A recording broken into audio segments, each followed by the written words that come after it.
So guys, for the first step, you want to go to search and type in Microsoft Store. Click on it. And now once you're on this, you want to search for KDE Connect. Click on it.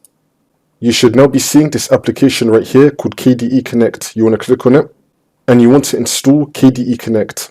For the next step, on your Android phone, you want to go to the Play Store and you want to search for KDE Connect. You want to install this to your Android device. And next, we're going to go to search and type in KDE Connect. You want to open it on your computer. You also want to open KDE Connect on your phone. Make sure that both your computer and your phone are using the same Wi-Fi network. And now you want to click on refresh on both your PC and your phone, and you should see your other device.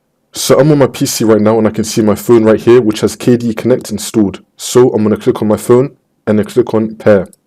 I'm now going to go to my phone. I'm getting this notification that it says that my desktop wants to pair the device. I'm going to click on accept on my phone. My phone and my PC are now connected wirelessly via KDE Connect. On my PC, this is how it looks like. My phone is now connected to my PC with KDE Connect. We can now send files from our Android phone to our computer. So if you select send files, you want to find the file that you want to send. You can go to recent images, videos, audio, etc. Find the file that you want to send and you can then send it over.